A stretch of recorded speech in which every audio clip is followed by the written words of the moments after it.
आज हम ऐसे अद्भुत आध्यात्मिक विषय पर चर्चा करेंगे जो हमारे जीवन को बदल सकता है।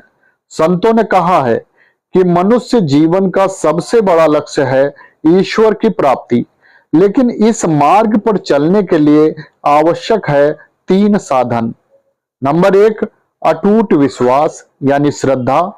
दूसरों से कोई अपेक्षा न रखना, आस परिहारी। और निरंतर नाम जप। आइए इस रहस्य को गहराई से समझते हैं। सबसे बड़ी शर्त है विश्वास। विश्वास ही वो शक्ति है जो साधक को कठिन से कठिन परिस्थितियों में भी टिकाए रखती है। जैसे एक बच्चा अपनी मां पर बिना शर्त भरोसा करता है, वैसे ही हमें भगवान पर पूर्ण विश्वास रखना चाहिए। अगर विश्वास डगमगाया तो साधना का मार्ग कठिन हो जाएगा। संत प्रेमानंद जी महाराज कहते हैं, विश्वास ही आध्यात्मिक साधना का पहला और सबसे मजबूत स्तंभ है।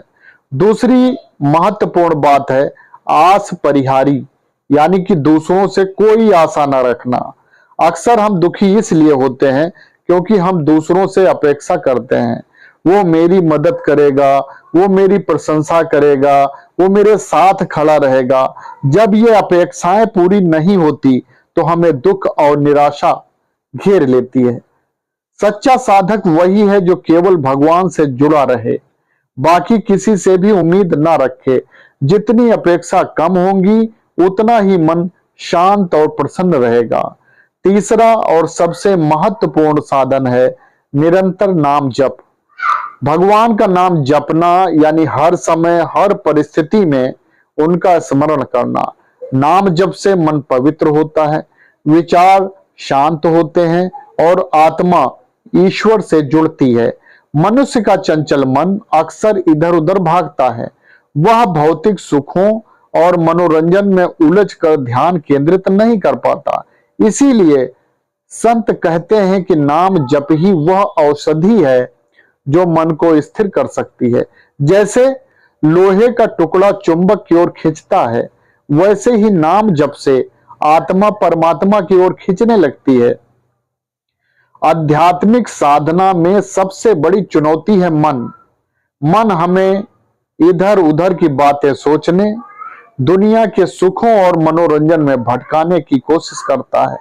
लेकिन जब साधक दृढ़ निश्चय और भक्ति के साथ साधना करता है तो धीरे धीरे मन भी शांत होने लगता है। याद रखिए, दृढ़ निश्चय, डिटर्मिनेशन और भक्ति यानी डिवोशन ही साधक के असली हथियार हैं।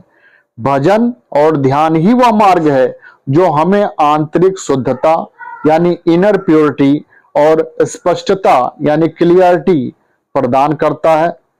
तो अंत में संत यह आश्वासन देते हैं कि यदि साधक सच्चे मन से ईश्वर की शरण में चला जाए तो उसका उद्धार निश्चित है।